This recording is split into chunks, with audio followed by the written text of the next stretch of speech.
if you see something in color, your emotions are amplified. If you change it to black and white, blurred out of focus, small, your emotions are diminished. So very quick, if you have a problem, just BBC, big, bright, colorful. If you want to be happier, think of something that makes you feel good. BBC, make it big, bright, colorful. If you have a problem, change it. Small, dull, black and white. Hmm. It is just the way you structure your experience. The experience itself does not change. And yet the way you feel about it, because of the way you structured your experience, in this case, the way you imagined the problem or the joyful event, you change it. Welcome to Season 13 of Purposeful Empathy, a show that is dedicated to amplifying the voices of people from across the globe who understand the world needs more empathy and are doing something about it. I want to thank you for watching, enjoy the show, and if you haven't already picked up a copy, I invite you to do so. Welcome to a new episode of Purposeful Empathy. Today, I am joined by Ben Ampil. He is a certified neuroscience and NLP coach, and through his work, Ben combines science, management theory, and senior executive experience to guide organizations to success. If Ben were to write his calling at the back of a normal business card, it would read, Ben is a student and teacher of simple truths that enable people to live their best lives. I love that. He believes that if you don't mind your mind, you won't be able to manage your behavior. Welcome to the show, Ben. It's a pleasure meeting you, 12 hours apart in time zones, but seems like we've known each other all these years. And thank you for having me. Pleasure. You're right. It's 9 p.m. in Montreal. It's 9 a.m. in Manila. You're in Manila, right? Yes. Great. I went to your LinkedIn profile to remind myself of why I wanted so much to have this conversation with you. And I read from sort of your bio, you write, our brain determines who we are, how we think, and how we act. Yet most people know more about their iPhones and how their iPhones work than they do their own brains. So I'd love to know what you've learned about the brain that you think is so important and worth sharing. Well, everything that we do, everything that we think, everything that we say, all passes through our brains. And I'm back in school, and this would date both of us. I don't know how it is in Montreal. We have this subject called physical education. It's athletics, so it actually raises my average because you just jump into uniform, show up, and they always give you a high mark. And and up to now, my nephews and the current generation of students, they also have physical education, but they never have mental education. And yet you can be the best athlete. And sad to say, there's a popular Asian singer who committed suicide today at Oh, age 46. oh. Suicide has gone up. It was triggered by COVID, the lockdown, all of the stress, and we felt helpless. So a lot of people go to the spa to beautify themselves, to have Botox. Doesn't change how they act. In fact, there was I did a keynote back in 2017, ISDS, International Society for Dermatological Surgeons. That's quite a mouthful, but these are the people who do your faces, and they have a procedure. They take a before and after picture of yourself. So when they take off your bandage after the procedure, they say, "See, now you look a lot better than before." And to their dismay, the patient still felt ugly. So they got me to do a keynote, and I said it's because the brain changes with experience. It's called neuroplasticity. Back in the day, we thought that the brain that we were born with is the brain that we will die with. It's hardwired. Now we know that it's soft-wired, and learning is actually an application of neuroplasticity. Our brain changes with experience. So if you go through a plastic surgery experience, it doesn't change your brain. It changes your face. So your brain retains the same old programs of how you were treated, how you feel about yourselves. You may look like $1 million, but you will feel just like somebody, a wallflower. So I always tell people, especially now with all the advances in technology we have learned more in the past 20 years about the human brain than we have ever had in the entire history of mankind. Before, back in the day, we have to wait for somebody to die before we can have access to their brains. Now we can have access to their brains real time and see how it reacts to various stimulus. So there's a lot. We're living in exciting times. Yet when we do, I primarily do organizational training as you in our literal ways. We want to make the world a better place. Our brain determines who we are. It's not our face, it's not our elbow, it's not our nose. Yet we put in a lot more effort on our other parts of the anatomy in order to change who we are. It's the brain. Everything we do passes through the brain. And we know more about how our phones work than how our brains work. And I always tell the people that I coach and the organizations that I train, did you know, Anita, that the way that we have been taught to think is actually wrong? Mm. And I say that again for the benefit of your global and Brazilian audience. The way we have been trained to think, the way we have been taught to think from school, from the ever since our parents teaching us back in the house, in school, elementary school, mid school, and college, the educational system presupposes that the default response of our brain is rational. It is not. It is not. The default reaction of any brain, the human brain, is emotional.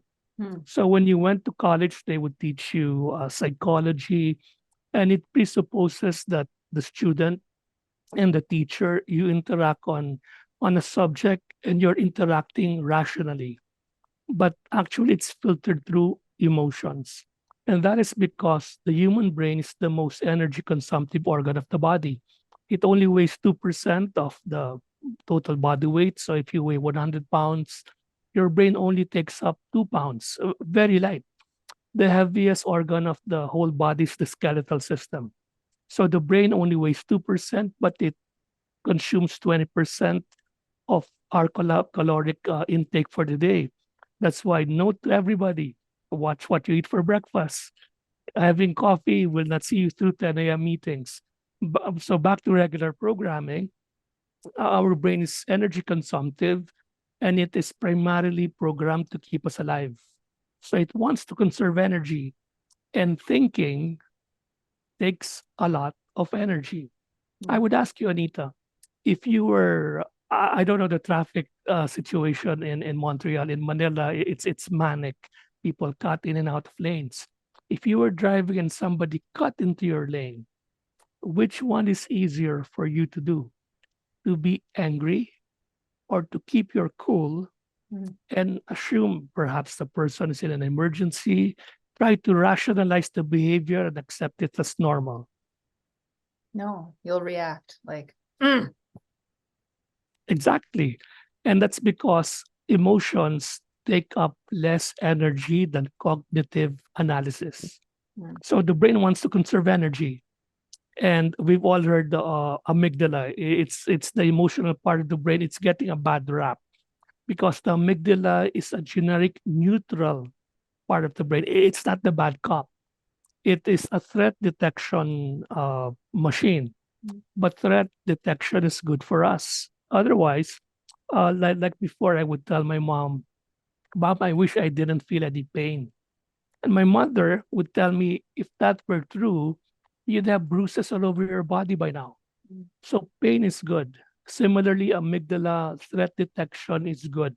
Otherwise, we'd be falling into threats which would pose danger to our body.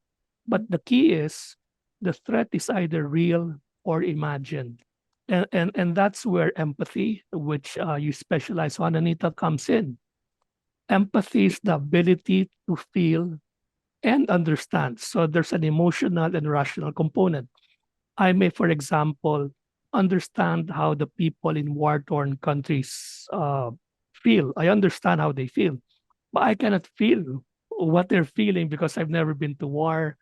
The Philippines has gone through a lot of wars in World War II, but I was not alive back then. So I can only understand it cognitively, but I cannot feel it emotionally. Mm. So back to the main point, the way that we have been taught to think, and everything's well-meaning. Our teachers, our parents, our friends, our professors, they're all well-meaning, but absent science, absent technology, they did the best of what they could with limited information. It presupposes, leadership theory presupposes that workers behave rationally, and it is not so. So that is actually, we're now living in exciting times. There's a shift uh, in putting resources in training and in personal development. So, what comes to mind is I interviewed a woman recently who says, let's put the F word back into the workplace. And I thought, fun? And she's like, no, feelings. Oh, For that reason, we ended up having this side conversation. So I won't repeat it entirely, but it basically saying behavioral economics does a much better job of describing how the economy functions, how we are actors within the economy, because we're not rational actors. And you're saying the same thing. So I would be curious as a follow-up. I know that you're an NLP expert, and I want sort of listeners and viewers to really, who are not familiar, to understand what NLP, neuro-linguistic programming, is all about and why it's helpful given what you've just said. right. NLP and neuroscience are two different things. A lot of people mistake it because of the prefix neuro. Yeah.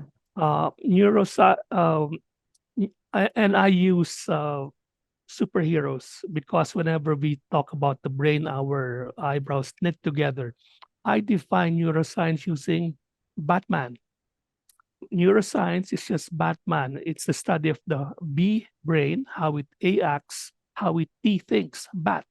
So you can manage your actions and thoughts, Batman. And that's a clinically accurate definition because the brain is actually part of your nervous system. People think that they're two distinct organs. No, the brain is integral with the nervous system. So if you want the complete definition, it would be neuroscience is the study of the brain and the nervous system. But that wouldn't fit in Batman. So we stick with Batman. Now, NLP or neuro-linguistic programming is actually a set of tools. It's just a set of tools that uses the language of the brain that would enable people to achieve their desired outcomes on a consistent basis. So it presupposes you know your desired outcomes and you would be able to do it on a consistent basis. And I use Robin to define NLP. Robin stands for R, radical, O, observe, B, behaviors, Rob, that influences your actions and thoughts. NLP was developed back in 1970s by two people, a computer programmer and a linguist. They observed people, one of which was Milton Erickson. He's a well-known hypnotist back then. They observed people whom they saw and judged as being able to deliver consistent results. So with Milton Erickson, how was he able to impact and effect change? And they found out that he was able to mirror and match or put empathy. Back in the day when empathy was not even the word that it is now, he was able to empathize with the client. And Milton Erickson was actually paralyzed waist down, so he's wheelchair bound. So one way where I can, for if I were Milton, I would actually match the way you're breathing with my fingers. With his fingers, he would tap on the table, matching the way you're breathing. As he observed, so normally the patients come in, they're breathing fast. So he would tap fast and then he would slow down the tapping. And you would slow down your breathing because similar to empathy, observations, and they did experiments with monkeys. Monkeys, when they are actually when they see grasping motions, you offer them food, they grasp. When they see humans grasping, example, grasping a soda bottle, the same areas of the brain are activated, even though they're not the ones doing the motion themselves. So similarly, with that, the NLP developers coined mirroring and matching, and that puts you in a state of rapport. in a state of empathy. That's why you noticed, I don't know if you've seen this, they teach in sales, for example, if you do something, if you cross your arms, which is a normal buyer's response, it's a defensive response. Count to three, and then you as the salesperson cross your arms too. So the prospect, the buyer would say, he's feeling what I'm feeling. Then after some time, you unfold your arms. And similar to the tapping, the buyer would now unfold his arms.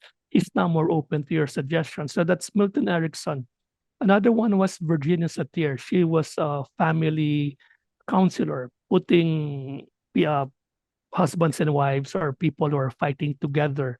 So they listened to how she spoke, and they noticed that the husband and the wife, whenever they spoke about a quarrel, were saying the same thing. They were not disagreeing about anything, but the way they represented their feelings were different. For example, the wife would say, he never listens to me. He always talks highly, meaning high voice. You will notice that's an auditory. It's a sound based, they call it predicates. And then the husband would say, she never sees my point. It's a visual predicate. So if you just combine the predicates, if I match your predicate, Anita, for example, you're into visuals, that's I see your point, that's a good illustration. I match your predicate rather than sticking with my auditory. I hear you loud and clear. Kinesthetic, that feels good. I match the way you describe your feelings. Again, empathy sets in. And your defenses, you become more accepting. We embrace each other's universe, so to say. So that's basically NLP. They use the language of the brain. Anita, if I may use you as an example, think of a problem that you have now. Don't tell me what it is. It's a real problem, but don't tell me what it is. You have one? Yeah. What emotion do you feel whenever you think of that problem? Sometimes frustration and sometimes sadness. Choose one. Frustration. Thinking of that problem now, which you didn't give me the content of, calibrate frustration 1 to 10, 10 being, and 1 being, I'll get to the day. 7. That's pretty high. Now, I'll only ask one thing, and note, I'm not asking about the content, what it is. Does the problem involve a person? Yeah. Think of that person in black and white. Small. Squash that person. Calibrate frustration 1 to 10. So if I think of that person in black and white and make them small, how does that change my frustration? Yes. Small in the sense of like physical small. Physical small, far away from you, with a high pitched voice. As my Couldn't sort of frustration goes down. goes down. Yeah. Exactly. Now think of a success or something that makes you happy. Don't tell me what it is. Okay. What emotion? Well, I didn't mean to say happy, but what emotion do you feel? Thrilled. Thrilled. Calibrate 1 to 10. Thrill meaning top of the word, Titanic. 9.5.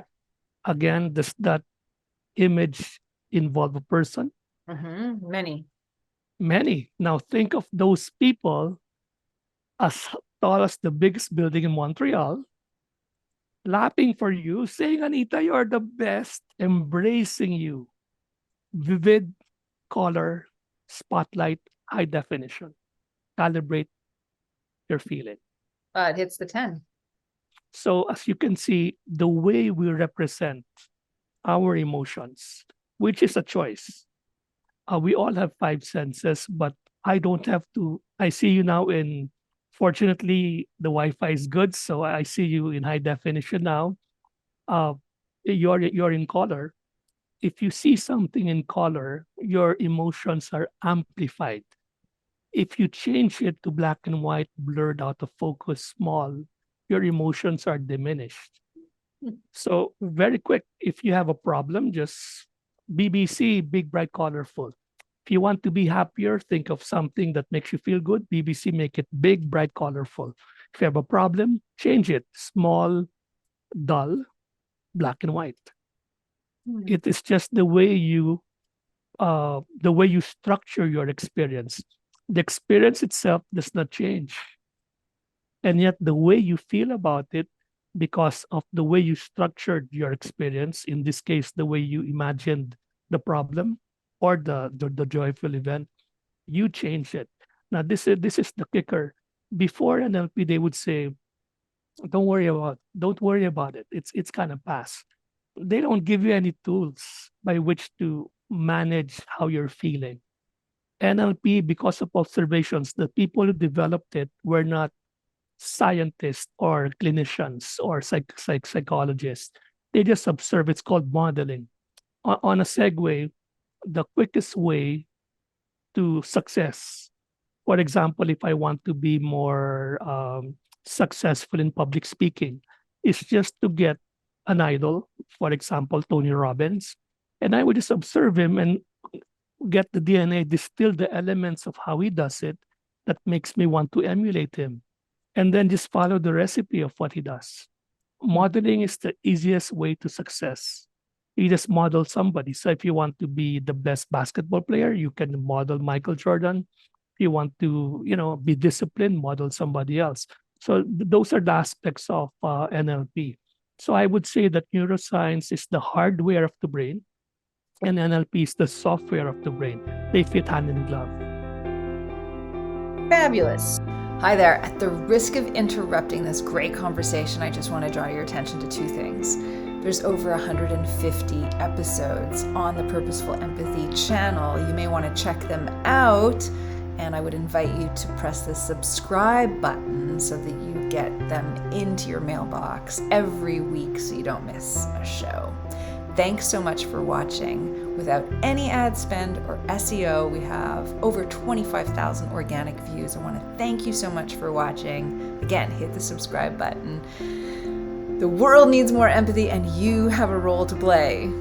So, if our brains are more feeling and emotion attuned than they are rational, what does that matter for empathy and empathic leadership? We have to break down the statements. We have, for example, empathy. Again, we defined it as feeling and understanding, rational and emotional. There are two components, and then leadership. You ask 10 leaders what leadership is, you get 11 answers. So for the sake of argument, we'll just say leading the people you are placed in charge of, leading them toward the desired outcome. So if your desired outcome is to build a house in one day using only $100, those are the constraints and those are the elements you're working with.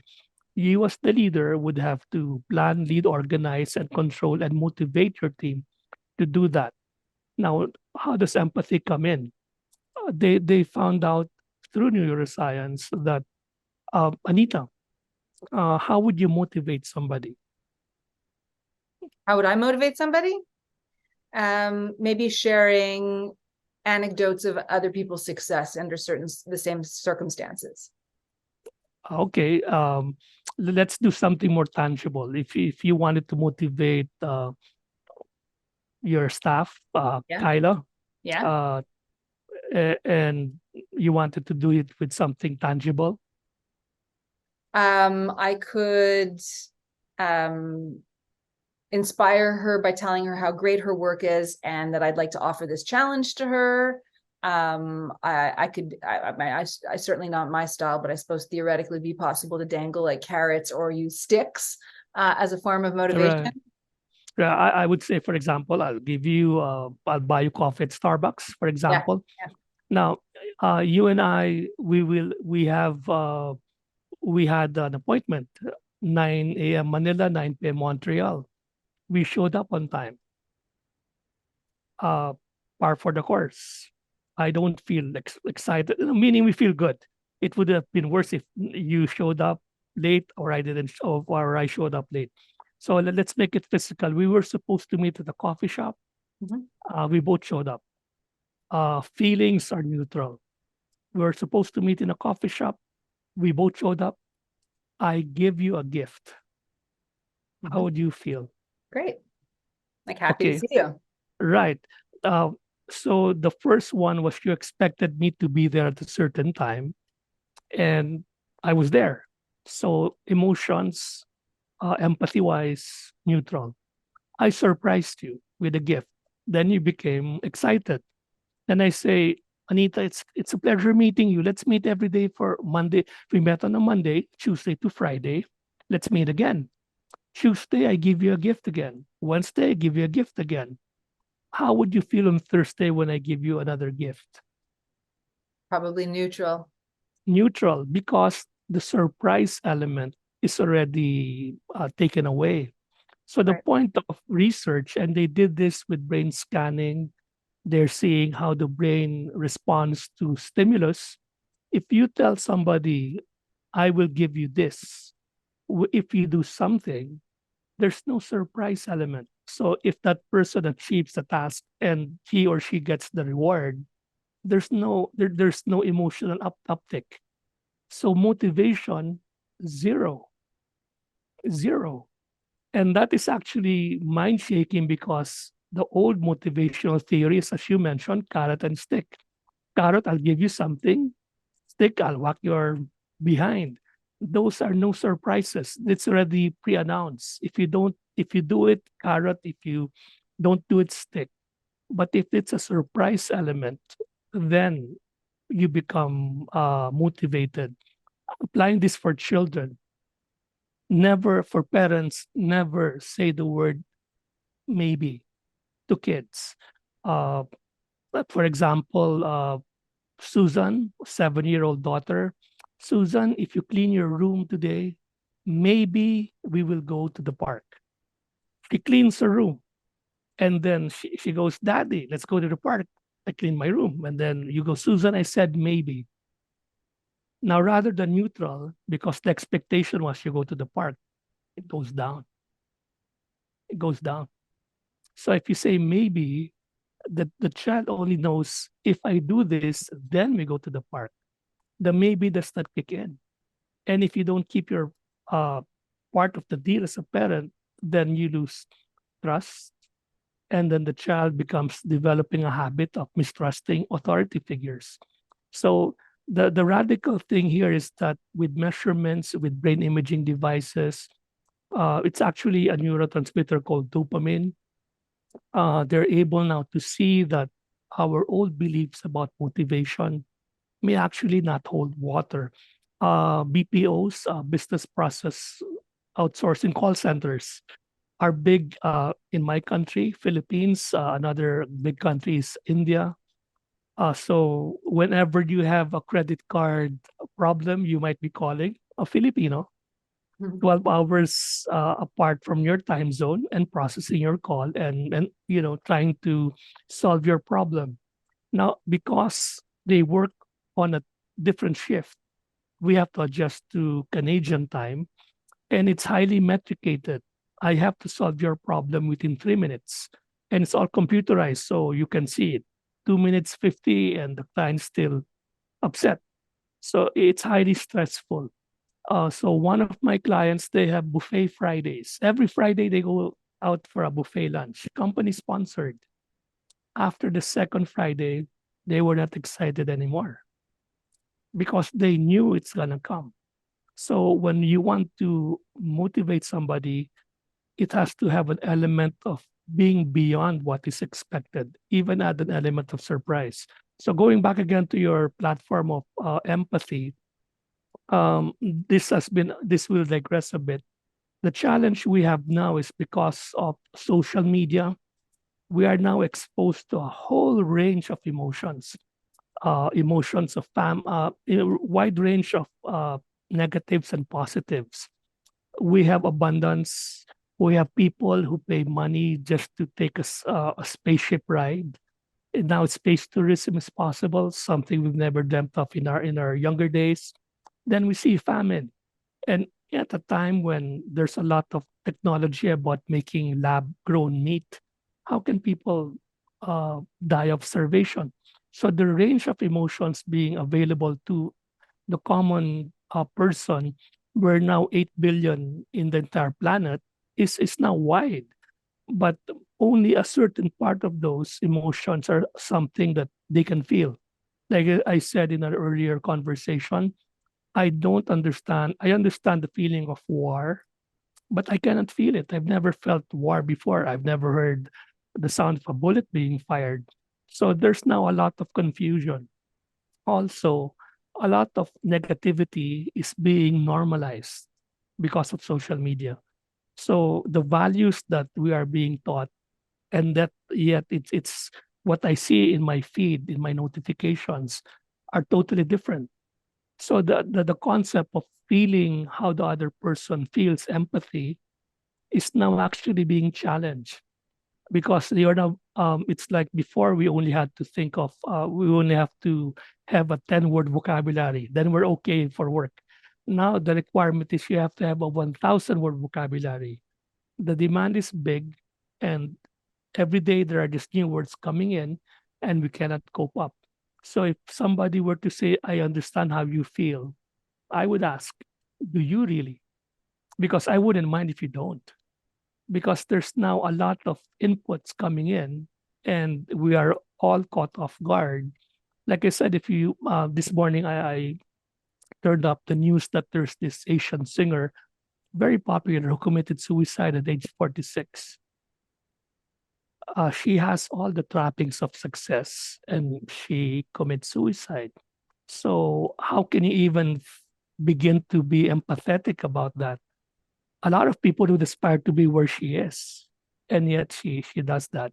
So empathy is very good. I applaud the work that you're doing, Anita. We need to bring it back in the conversation, because unless we can feel how each other feels as a global population, the whole planet will just go its own way. And we will not have the sense of unity that the planet is actually intended to be. Because of virtual communication, we can now talk real time 12 hours apart. So in a sense, we're now a global community, but also in another sense, we are being driven wider apart because of the disparity in opinions that we are being exposed to. Mm.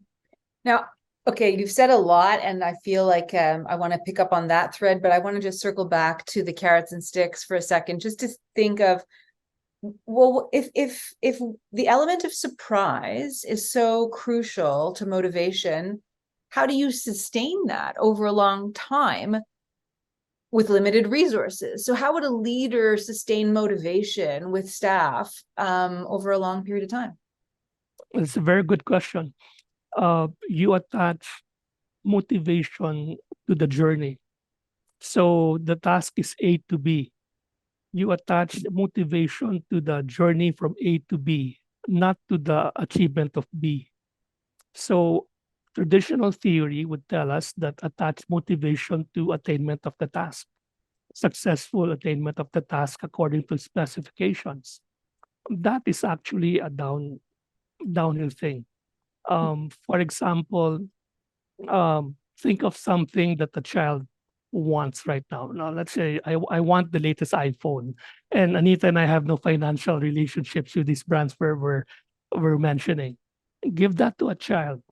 After 1 week, she loses all attachments and interest to it. What happened? It's because she attached it to the end of the journey, to be. But if you attach the motivation to the journey, to the effort, to the perseverance, you develop character, and you develop the motivation to go from B to C. Got Uh, it. Got it. right. Got it. Got it. Got it. Beautiful. Okay, so tell us the name of your company, and tell us more about your company. My surname is Ampil, and I did a branding name study, and I chose Amplius. Michelangelo, back in the Renaissance days, very known painter, but he was also a giver. He would go out and look for up and coming painters with talent, but not that polished as he was. One day, he went to the workshop studio of Raphael, and he saw that Raphael was talented, but he was not rising up to the talent that Michelangelo, given his eye for artistry, would recognize. Michelangelo took a piece of charcoal and scribbled Amplius on the canvas. Now, mind you, Anita, back then, paper was expensive. They used animal skin, papyrus. They didn't go to the bookstore and they can just buy a sheet of paper. That practically ruined what Raphael was doing. Amplius is the Latin word for greater. And with that gesture, Michelangelo was saying, Raphael, you are greater than this. Do better work. So if you are to write a term paper about the Renaissance period, and your teacher or professor were to ask you, name the top three painters back in the Renaissance period. Number one is Leonardo da Vinci. Number two is Michelangelo. Guess who the third is? No idea. Raphael. Ah, What would have happened if Michelangelo did not write Amplius on his canvas? Raphael would have just been a statistic. Now he is known as one of the top three painters in the Renaissance period. So what I want to do is whenever, like, as you can tell, I talk a lot. Just get one word in an hour-long conversation. I don't say, listen to everything I say.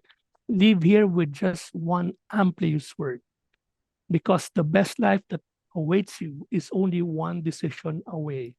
One word. And whatever that word is, God bless you and go your merry way. What advice would you give to leaders? And what advice would you give, not to parents, but to people in relationships, whether it's like a married couple or a friendship? So like personal life and workplace. That's essentially what I'm asking.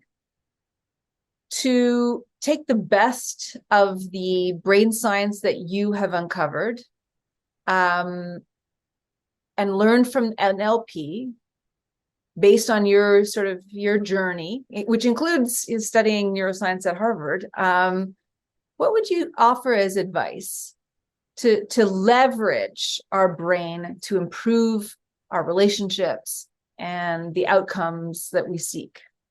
All right. This would be circuitous, but I think it will give benefit to your listeners. Do they have Uber in Montreal? Yes. Right. So if you were to take an Uber ride, what four questions would you expect the driver that you're trying to call or engage with to ask you? Where are you going? Where are you going?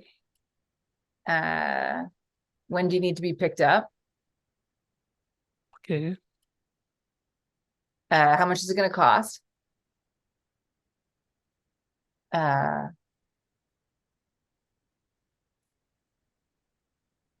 Where are you going is the most important one. Where are you right now is the most Where are you important right now? Where are you right now? Yes, of course. Of course. Right. So that's basically self-coaching. That's what coaching is all about. Where are you right now? Where do you want to go? And then if you have a navigation app, it gives you a lot of routes based on traffic conditions. How do you want to get there? And assuming that you have no idea where you're going, meaning you're a tourist, how do you know that you're there? Yeah. Because the driver may take you somewhere else and just mislead you. So where are you right now? Where do you want to go? How do you want to go there? And how do you know that you're there? Let me get there. The last question is actually very important. I do coaching and they say, I want to be happy. And I say, what does happiness look like? They have no idea. They define happiness according to their neighbor. No, no, no. I say, I'm not coaching your neighbor, I'm coaching you. Mm. How does success look for you? How do you know when you're there? So where are you? I procrastinate. Where do you want to go? I I want to do things one day ahead of the deadline. How do you want to get there? Presumably without much expense, just self-talk. How do you know you're there? Give me your latest project. It's due on Friday. Based on your definitions, you want it ready by Thursday. Okay. I will just spook you to death. If you don't give me that project, imagine the worst thing that can happen to your loved ones. And going back to the NLP thing, if you want to make the problem bigger, BBC, think of the problem big. Example, they repossess your house. So your family is now homeless. Imagine your kids on this on the sidewalk, and then everybody looking at them, jeering at them. Big, bright, you're seeing them in color, big, bright, colorful. Then that will make your problem even bigger, even more harder to bear. And that's negative motivation. So I'm going to say, if I don't get my act together, look at what's going to happen to me. You can, of course, do positive motivation. If you stop being a procrastinator, you'll get promoted and look at all the benefits that you can provide to your loved ones. So basically, the client, the leader, would just have to understand four things. Where is my team? Where do we have to go? How do we want to go there? The constraints, money, time, resources, materials, and how do we know when we're there? What are the quantifiable terms that would define a successful engagement or a successful journey for our team? Often, people, leaders, coaches, common people don't fill up all the four questions. They don't even know where they are. They say, I want to go to Las Vegas. No, Montreal. I want to go. Give me anyway. Toronto, You want New to? York. I want to go to Toronto. Okay, where are you? I have no idea. And then, or I'm in Montreal. Where do you want to go? I have no idea. I'm in Montreal. I want to go to Toronto. How do you want to get there? Do you want to ride? Do you want to bike? Do you want to walk? I have no idea. And you've never been to Toronto. How do you know when you're there? I have no idea. So it seems to me you have no idea. So how come we're having this conversation? And by the way, here's my bill. And see you again next Thursday for our next coaching call. Once you begin to just pin down those fundamental signposts, and you would agree they're not difficult questions because you alone define them. You as the leader would say, this is how I want to take my team. This is where we are. This is where you alone define them. The only question is, and back again to empathy, you're leading a team. Do you feel what they're feeling regarding what you're asking them to do with you? Because if you do, the chances that they will follow you gladly and hurdle the hurdles and go the extra mile increases. If they don't, they will do it begrudgingly, and you might finish it, but you will see behind you a lot of bruised bodies. And I define leadership using three R's. Using resources. You have to have resources to get results. Second R, while maintaining relationships. And relationships is where empathy comes in. You might get results with the given resources and lose all relationships. You cannot make it to the next fiscal year because you're going to have to hire a new, train a new, and then they will get again, they would resign anew. So leadership is using resources to get results while maintaining relationships. And folks, if you want to get to know how to maintain relationships, follow Anita. She is an exemplar in the area of empathy. Empathy is a key. It's a word we bandy around easily, but it is key. If you want to influence somebody, the best way to do that is to understand how he feels, how he or she feels, and also feel understand is a mental thing, feeling is an emotional thing, combine them, then you would see how they view the world. We began that we have five senses, and if we structure the way our senses are organized, we can change the way we feel about a circumstance. You and I may be watching the same movie, the same reality. We will have different feelings about it. There's this well-known person, Viktor Frankl. He was actually a survivor of the Holocaust. His entire family died, except him. And he was actually into psychological sciences. So he was looking at who were the people who made it through, and he documented it in his book. Night. I I forgot the name of the book, but Night. right, Night. right, and then no, In Search of Meaning, I think is the meaning. That Yeah, In one. Search of Meaning, right. So he wrote there that the people who survived the Holocaust were people who hang on to one word. Not a trick question, Anita. If you were to survive the Holocaust, what word would that be? Purpose. Close. Meaning. They hang on to hope. Hope. Okay. Now, if you and I were given Sharpie, a whiteboard, draw hope, we'd be clueless. Hope saw them through 8 years of the Holocaust. So the way they structured their experiences were so def- defiant of tradition that they were able to survive the Holocaust. And there are many other similar examples that we can name. So the circumstance that we are confronted with does not define our reality. We assign the reality to it. And once we get to understand that, we are set free of all expectations that society and we impose on ourselves. We're actually free. What makes you happy before it's all the material success? If you say no, I'll live a minimalist life. No one can dangle anything ahead of in front of you. No one can say, Ben, if you don't do this, I won't give you this. I'll say, doesn't mean anything to me. So you're now walking the path that you want to walk. We only have one shot at this life. This life is not a dress rehearsal. So once we become empathetic of ourselves, we understand how we really feel. Not many people even know how they feel. And we begin to be empathetic of others. We are on the way to our best life ever. So just as a last question on the empathy front, in the workplace, what do you think challenges or impedes our natural capacity to empathize? What gets in the way? A lot of they changed the rules. There's this joke that says that we go through life trying to find all the answers, only to realize they change all the questions. Now we're talking hybrid. We're talking Zoom calls. We're talking work from home. We're talking cultural workforces. It's the first time in human history that 5 generations are now working together, baby boomers up to millennials. And each of them have their own rules. How do you even begin to mesh them all together?